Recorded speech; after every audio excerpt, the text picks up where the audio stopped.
জাতীয় পার্টির কাকরাইল কার্যালয়ে আবারও ভাঙচুর অগ্নিসংযোগ, জলকামান সাউন্ড গ্রেনেড নিক্ষেপ পুলিশের। গণ অধিকার পরিষদকে দায়ী করে ব্যবস্থা চান শামীম পাটোয়ারি। গণ অধিকার পরিষদের এই ধরনের সন্ত্রাসী কার্যকলাপের জন্য সন্ত্রাস বিরোধী আইনে তাদেরকে ব্যান করার দাবি জানাচ্ছি সরকারের কাছে। জাপান নিষিদ্ধের দাবিতে সংহতি সমাবেশে বিএনপি জামায়াত সহ 40টি দল ও সংগঠন। ফ্যাসিস্টের দোসর আখ্যা দিয়ে ছাড় না দেওয়ার ঘোষণা। হাসিনার দোসর জাতীয় পার্টির বিচারক বাংলাদেশের মাটিতে হতে হবে। জাতীয় পার্টিমুক্ত চট্টগ্রাম মুক্ত বাংলাদেশ দেখতে চায়। এই হামলার দায় নিয়ে স্বরাষ্ট্র উপদেষ্টাকে পদত্যাগ করতে হবে। দেখছিলেন প্রধান শিরোনাম। রাত 11টার সময় সঙ্গে আছি আমি কনক আজাদ। তৌহিদি জনতার ব্যানারে মাজারে হামলা, আগুন, রাজবাড়িতে অনুসারীদের সঙ্গে সংঘর্ষে নিহত 1, আহত শতাধিক। জড়িতদের বিচারের আওতায় আনার ঘোষণা সরকারের। ফলাফলের আগ পর্যন্ত নির্বাচনের সংখ্যা দেখছে বিএনপি। ভোট বানচারের ষড়যন্ত্র প্রতিহতের ঘোষণা। পিআর দাবিতে রাজধানীতে জামায়াতের বিক্ষোভ, সংস্কারের তাগিদ। ছুটির দিনে প্রচারণায় সরগরম ঢাকা বিশ্ববিদ্যালয়। ডাকসু নির্বাচন ঘিরে সাইবার বুলিং এর পাল্টাপাল্টি অভিযোগ। বৈষম্য বিরোধীদের সমর্থন জানিয়ে সরে গেলেন মাহিন। এবং ভাঙার 2 ইউনিয়নকে ফরিদপুর 2 আসনে অন্তর্ভুক্ত করার প্রতিবাদে মহাসড়ক অবরোধ। বাঁকখালী নদীর তীরে উচ্ছেদ অভিযান ঠেকাতে কক্সবাজারে স্থানীয়দের বিক্ষোভ।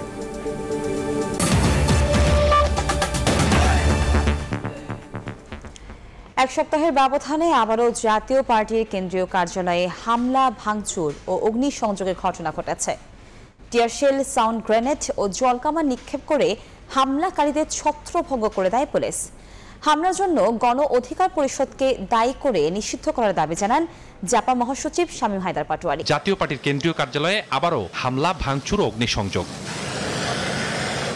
শুক্রবার সন্ধ্যা 7টার দিকে মিছিল নিয়ে হঠাৎ হামলা চালায় একদল লোক, ধরিয়ে দেয় আগুন। তখন কার্যালয়ের ভেতরে দলীয় কর্মসূচি পালনের প্রস্তুতি নিয়ে বৈঠক করছিলেন নেতাকর্মীরা। হঠাৎ আক্রমণে ছোটাছুটি শুরু করেন তারা। পরিস্থিতি নিয়ন্ত্রণে পুলিশ টিয়ারশেল, সাউন্ড গ্রেনেড ও জলকামান নিক্ষেপ করলে ছত্রভঙ্গ হয়ে যায় হামলাকারীরা। জাতীয় পার্টির নেতাকর্মীদের অভিযোগ, গণ অধিকার পরিষদ সহ কয়েকটি দলের লোকজন হামলায় জড়িত। দোতলা পর্যন্ত আগুন দিয়েছে, ভাঙচুর করেছে, নামাজ মুসল্লি বসা অবস্থা তারা ভিতর ঢুকে পুড়াই দিয়েছে। আমাদের যে লাইব্রেরিটা ছিল, লাইব্রেরিটা পড়ছে, উপরে দোতলায় মশাল দিয়ে আগুন দিয়েছে। দোতলায় 22 দলের একটি সমাবেশ ছিল, ওখান থেকে একটা মিছিল জাতীয় পার্টির কার্যালয়ের অভিমুখে তারা আসে। সেখানে নাগরিক অধিকার থেকে শুরু করে গণ অধিকার পরিষদ, তারপরে জামায়াতে ইসলামী সহ বিভিন্ন দলের প্রতিনিধি সেখানে উপস্থিত ছিল। সেখান থেকে মিটিংয়ের পরেই একটা মিছিল জাতীয় পার্টির কার্যালয়ের দিকে ধাবিত হয়। আমরা ধরেই নিতে পারি সে তাদেরই একটা ক্ষুদ্র অংশ। কেন্দ্রীয় কার্যালয় পরিদর্শন করে 24 ঘন্টার মধ্যে হামলায় জড়িতদের আইনের আওতায় আনার দাবি জানান জাতীয় পার্টির মহাসচিব শামীম হায়দার পাটোয়ারি। সরকারের দায় এড়াতে পারবে না, গণ অধিকার পরিষদের দায় এড়াতে পারবে না।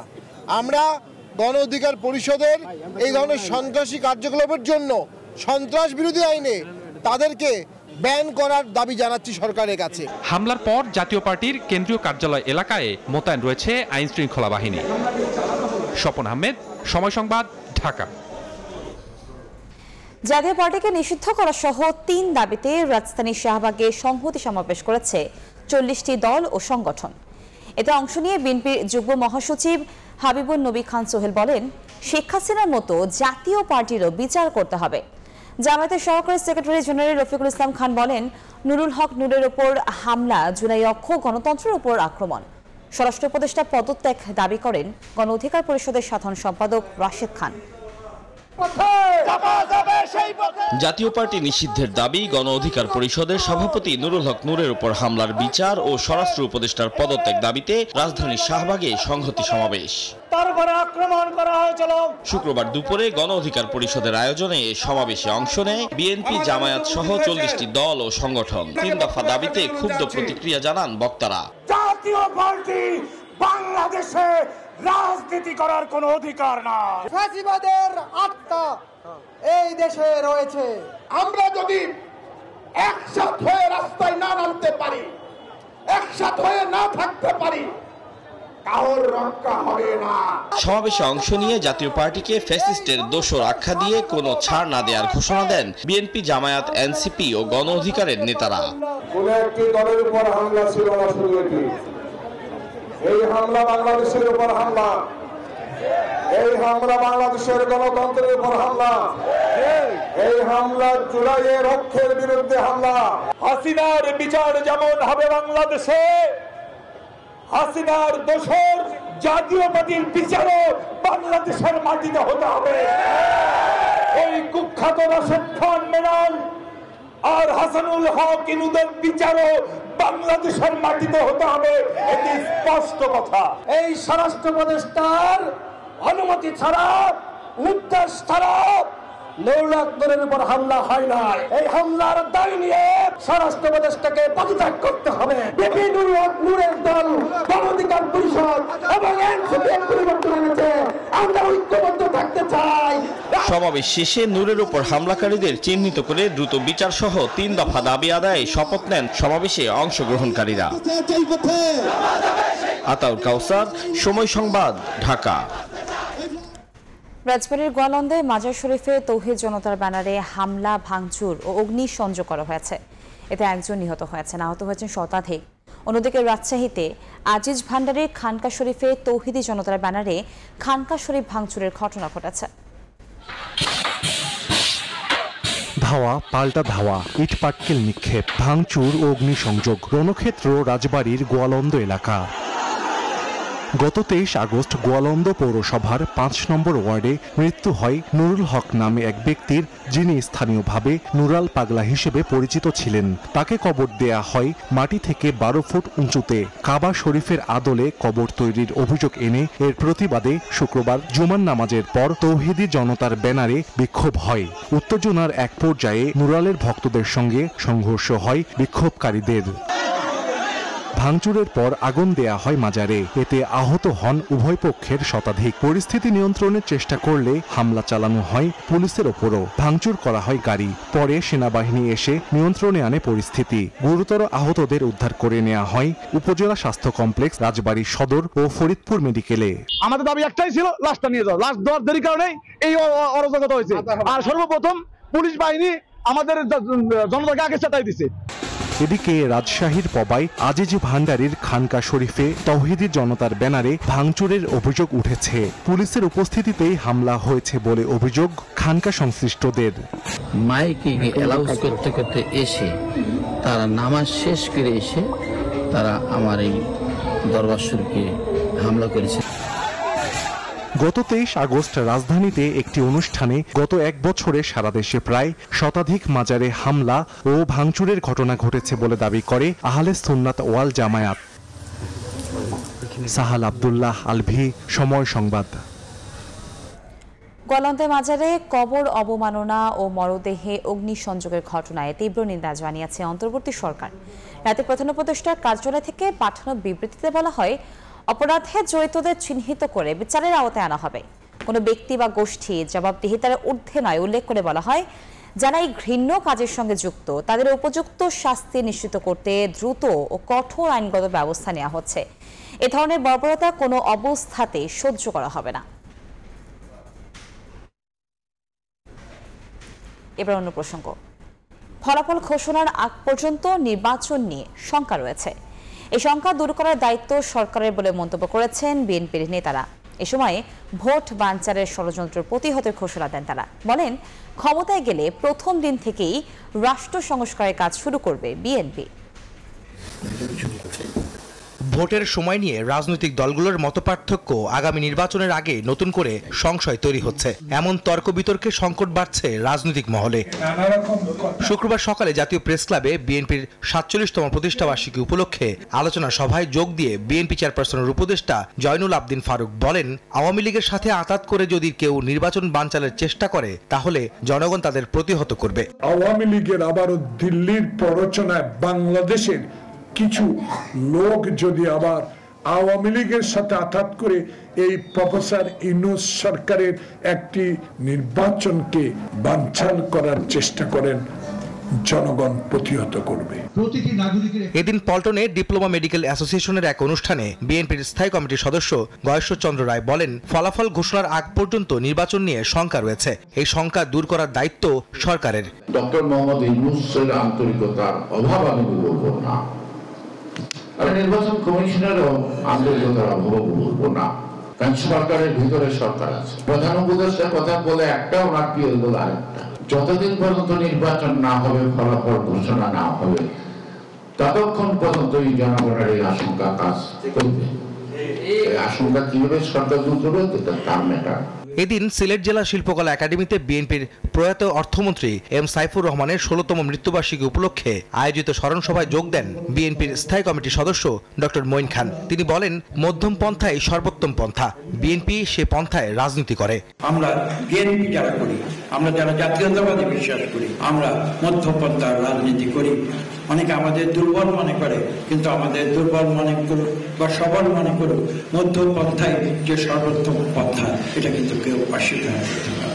এদিকে বগুড়ায় বিএনপির প্রতিষ্ঠাবার্ষিকী উপলক্ষে জেলা বিএনপি আয়োজিত অনুষ্ঠানে যোগ দেন দলটির সিনিয়র যুগ্ম মহাসচিব রুহুল কবির রিজভী। আহমেদ সালেহিন, সময় সংবাদ, ঢাকা। পিআর পদ্ধতিতে নির্বাচন ও ভোটের আগে প্রয়োজনীয় সংস্কারের দাবিতে রাজধানীতে বিক্ষোভ মিছিল করেছে জামায়াতে ইসলামী। এদিকে বাইপাস সার্জারির পর আবারও রাজনীতির মাঠে ফিরলেন জামায়াতের আমির ডক্টর শফিকুর রহমান। ক্ষমতায় যেতে পারলে বঞ্চিত মানুষের উন্নয়নে কাজ করার প্রতিশ্রুতি দেন তিনি। স্লোগানে মুখর রাজধানীর রাজপথ। পিআর পদ্ধতিতে নির্বাচন এবং ভোটের আগে প্রয়োজনীয় রাষ্ট্র সংস্কারের দাবি নিয়ে মাঠে জামায়াত ইসলামী। জাতীয় প্রেসক্লাব থেকে শুরু হয়ে বিক্ষোভ মিছিলটি রাজধানীর গুরুত্বপূর্ণ সড়ক ঘুরে শাহবাগে গিয়ে শেষ হয়। এ সময় গণ অধিকার পরিষদ সভাপতি নুরুল হক নূরের ওপর হামলায় জড়িতদের বিচার দাবি করেন নেতারা। পিআর পদ্ধতির ইলেকশন এবং নিরপেক্ষ ইলেকশনের জন্য আবার যদি রক্ত দিতে হয়, শহীদ হতে হয়, তবুও আমরা পিছপা হব না। হামলাকারীদের অবিলম্বে গ্রেপ্তার করে আইনের আওতায় নিয়ে আসা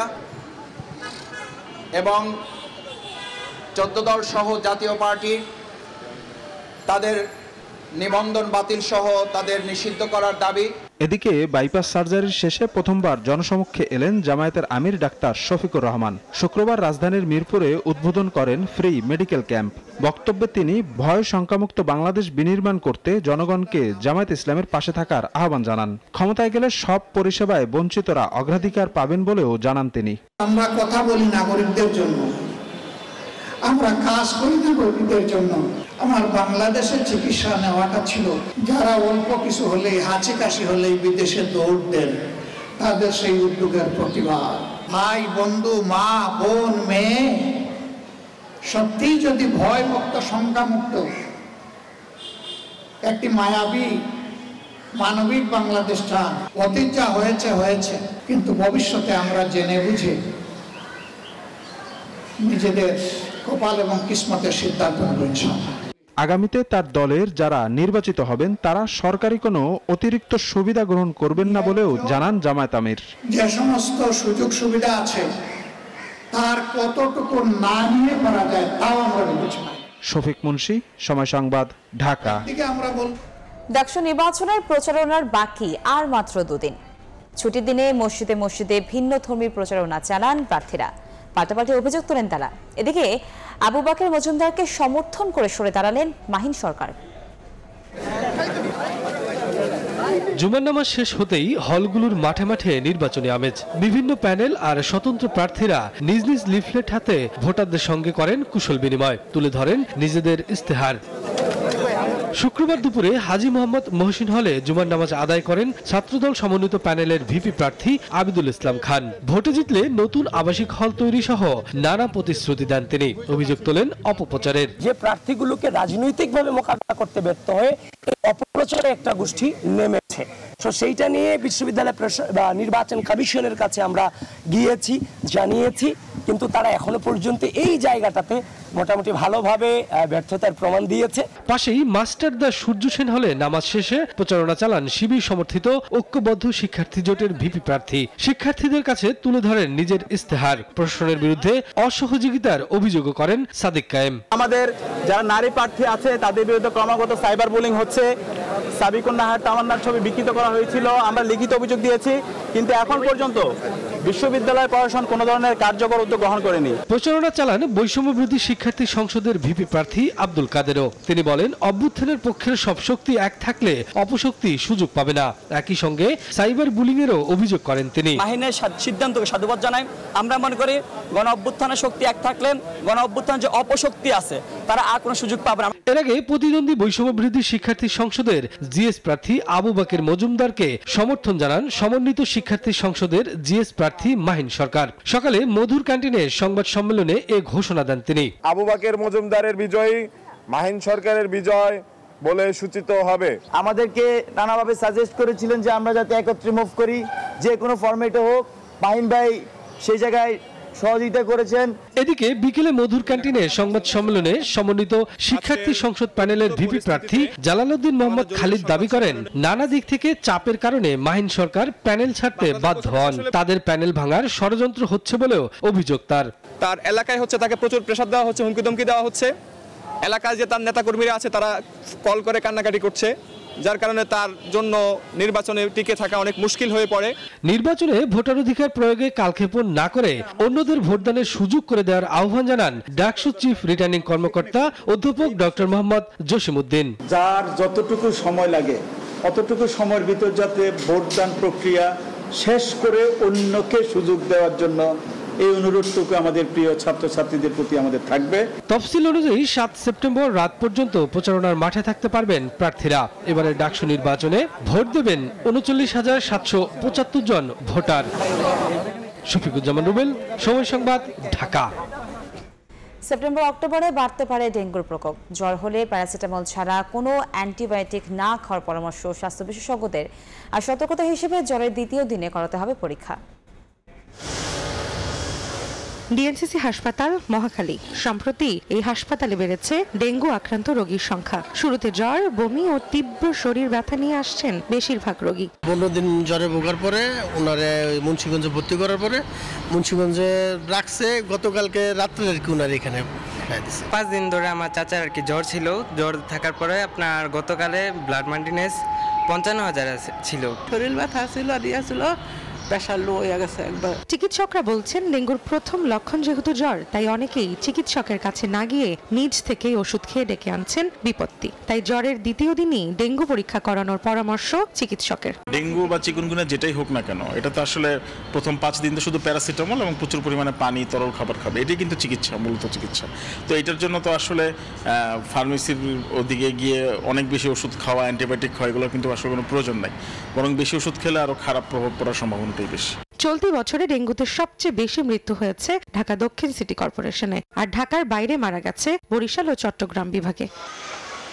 শঙ্কা প্রকাশ করে কীটতত্ত্ববিদরা বলছেন, বৃষ্টির পর জমে থাকা পানিতে বাড়ছে এডিস মশার ঘনত্ব। এ মাসে ডেঙ্গু বাড়ার একটি ঝুঁকি তৈরি হবে, কারণ বৃষ্টি যখন থেমে যাবে ছোট বড় পাত্রগুলোতে যে পানি জমা হবে সেই পানিগুলোতে এডিস মশার প্রজনন হবে। সেপ্টেম্বর মাসে এবং অক্টোবর মাসে ডেঙ্গুর ঝুঁকি কিন্তু আরো বাড়ার একটি সম্ভাবনা আমরা দেখছি। মশক নিধনে জনসম্পৃক্ততার পাশাপাশি সিটি কর্পোরেশনের কার্যক্রম বাড়ানোর বিকল্প নেই বলে মনে করেন বিশেষজ্ঞরা। রৌনক নিয়ন্তা, সময় সংবাদ, ঢাকা। পটুয়াখালীতে ট্রলারের মালিক পক্ষের মারধরে জেলের মৃত্যুর অভিযোগ উঠেছে। স্বজনরা জানান, মৎস্য অবতরণ কেন্দ্রে আসতে দেরি করায় হেলাল সহ 3 জনকে মারধর করে সাগরে পাঠায় ট্রলার মালিক মন্টু ফরাজের লোকজন। সেখানে অবস্থার অবনতি হলে শুক্রবার দুপুরে তাদের সাগর থেকে হাসপাতালে নিয়ে আসা হয়। পরে হেলাল মারা যান সেখানে। কর ফাঁকের অভিযোগ শিকারের কয়েকদিনের মাথায় পদত্যাগ করলেন ব্রিটিশ উপপ্রধানমন্ত্রী অ্যাঞ্জেলা রেইনার। একই সঙ্গে ছেড়েছেন লেবার পার্টির ডেপুটি নেতার পদ। শুক্রবার তার পদত্যাগের বিষয়টি জানায় ব্রিটিশ গণমাধ্যম বিবিসি। সম্প্রতি ইংল্যান্ডের দক্ষিণাঞ্চলে একটি অ্যাপার্টমেন্ট কেনার সময় কর কম দেওয়ার কথা সম্প্রতি স্বীকার করেন রেইনার। গণমাধ্যমে এই খবর প্রকাশের পর তার বাড়িতে ভাঙচুরের ঘটনা ঘটে। এতক্ষণ দেখছিলেন দেশ বিদেশের খবর।